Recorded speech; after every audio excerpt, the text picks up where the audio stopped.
Imagine for a moment that you're in the middle of taking an exam.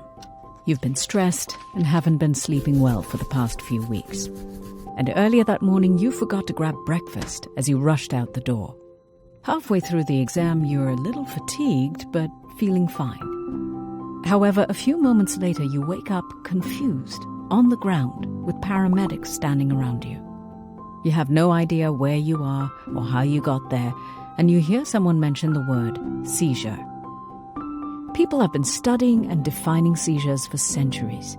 The first connection between the brain and seizures was described by Hippocrates in ancient Greece around 400 BCE. By definition, a seizure is an uncontrolled activation of cells called neurons. Neurons operate on a microscopic scale, using electric charges and chemicals to coordinate everything that we do, from purposeful movements, such as walking down a flight of stairs, to automatic processes like breathing in and out. These complex webs of cells are part of what enables you to go about your daily life. The human brain houses 100 billion neurons, and they communicate with each other using trillions of junctions called synapses. These synapses create the perfect environment for transferring information, allowing neurons to effectively network, communicate, and keep things running as needed. During a seizure, that network of communication becomes disorganized and overloads the web of connections needed for the transfer of those electric charges and chemicals. This domino effect results in a chaotic environment, with neurons sending the wrong signals continuously and without purpose. You may have heard of the term epilepsy, which is the diagnosis given when an individual has 2 or more seizures that are unprovoked. Though epilepsy is a common diagnosis, not all individuals experiencing seizures have epilepsy. There are many things that can cause a seizure, and 70% of seizures have no known cause. However, they are extremely common, with about 1 in 10 Americans experiencing at least one seizure in their lifetime. Young children may experience a seizure when they have a high fever, but children who have febrile seizures do not necessarily have epilepsy and are no more likely than anyone else to develop it. Witnessing a seizure can be an alarming experience, especially the most common type, the generalized tonic-clonic seizure. This type is what is generally associated with the word seizure. During a tonic-clonic seizure, the individual may experience some of the following. Before their seizure, they might smell something foul or suddenly cry out. And during their seizure, they can fall down and start shaking and jerking uncontrollably. Their eyes may roll back, and their head can turn to one side. The violent movements individuals experience are a result of the chaotic firing of neurons in specific areas of the brain.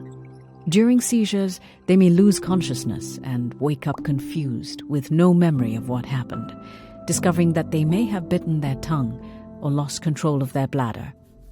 It may take a while for someone to feel like themselves again. This confused period is called the post-ictal state. While the tonic-clonic seizure is hard to miss, other types of seizures can often go unnoticed by bystanders and even the sufferers themselves. Children can experience absence seizures, with parents or teachers noticing that the child may zone out for several seconds a few times per day. From the child's perspective, a teacher may be on one side of the room talking about colors one moment, and in the next appears on the other side of the room talking about numbers. This type usually affects children, and sufferers are often misdiagnosed with attention deficit disorders. If you think someone's having a seizure, it is important to stay calm. If they are standing or sitting, try to help ease them to the ground safely. Move any surrounding objects that could pose a hazard. Place padding under their head so they don't strike it on a hard surface. If needed, you can use your foot as a buffer.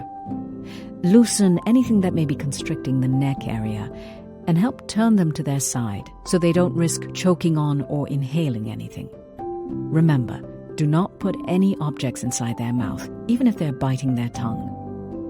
When the seizure begins to subside, give them space, but talk to them slowly and softly. Try to ask them easy questions, such as, "Where are you? What is your name?" or "What day is it today?" As you do so, make sure they're breathing and let them know that they have had a seizure.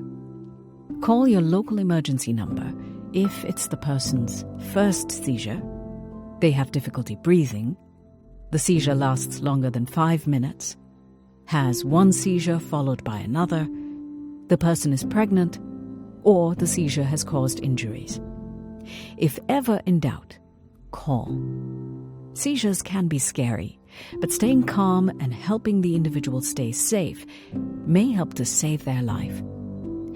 Epilepsy and seizures are treatable conditions, and while there may not be a cure, they can be managed using anti-epileptic medications that can help make seizures less likely to occur.